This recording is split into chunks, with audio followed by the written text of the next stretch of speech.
अक्सर आप सभी ने धर्म की किताबें तो पढ़ी होगी और उनमें से भी शायद हिंदू धर्म का कोई अनुयायी, सनातन धर्म को मानने वाला कोई अनुयायी ऐसा न हो जिसने श्रीमद् भगवत गीता ना पढ़ी हो। यदि आपने श्रीमद् भगवत गीता पढ़ी है तो उसमें चौथे पार्ट में एक श्लोक आता है, यदा यदा ही धर्मस्य ग्लानिर्भवति भारत अभ्युत्थानम धर्मस्य तदात्मानं सृज्याहं परित्राणाय साधूनां विनाशाय च दुष्कृतां धर्म संस्थापनार्थाय संभावामि युगे युगे। यह श्लोक हमें इस बात को समझाने की ओर इशारा कर रहा है कि जब जब सतयुग, त्रेता युग, द्वापर युग और रनिंग कलयुग में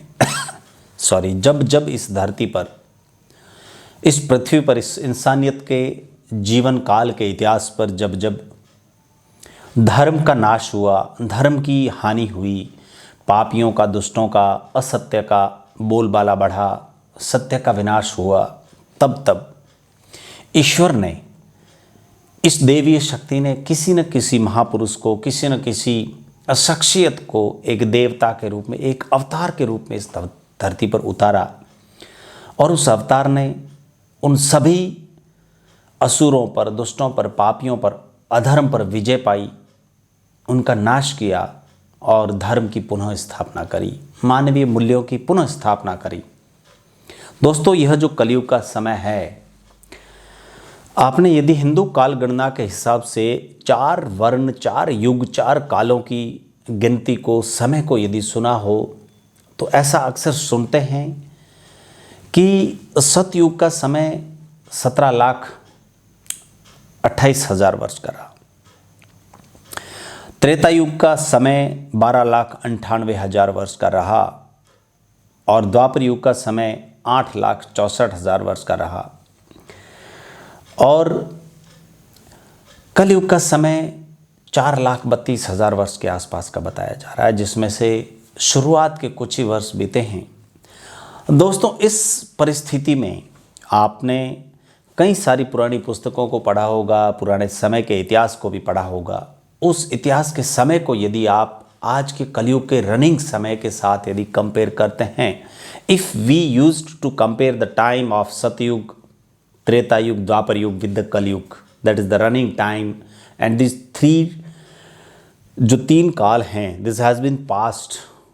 ओवर द टाइम। यदि आज के समय के साथ कंपैरिजन करके देखा जाए तो आज के समय में कुछ चीज़ें हैं जो बहुत ज़्यादा हद तक बढ़ गई हैं, उनका बोलबाला ज़्यादा बढ़ गया है और ऐसे समय में, ऐसे मुश्किल समय में यदि कोई इंसान सत्य पर चलता है, कोई इंसान अपनी सैद्धांतिक नीतियों पर चलता है, अपने सिद्धांतों पर चलता है और यदि आप युवा हैं, बच्चे हैं, विद्यार्थी हैं और आपको इस मुश्किल समय में यदि आपको कोई कुछ समझाने वाला है, घर में कोई कहने वाला है, कोई परिवार में टोकने वाला है, कोई रास्ता दिखाने वाला है, कोई आपको सही गाइडेंस करने वाला है, तो यकीन मानिए आप उस बगीचे की तरह है जिस बगीचे का माली सुबह जल्दी ही, दिन उगते ही उस बगीचे में पहुंच जाता है और सारी फूलों की क्यारियां साफ करता है, मिट्टी को हिला करके, खुजा करके मिट्टी को भी उखाड़ता है, उसको थोड़ा सा सॉफ्ट करता है, पुराने पुराने फूल के पत्तों को तोड़ता है और फिर हर क्यारी में पानी देता है, उन फूलों को सहला कर, सजा कर, पानी देकर एकदम तरोताज़ा कर देता है। आप उस बाग की तरह हैं और आपको कहने वाला, टोकने वाला उस माली की तरह है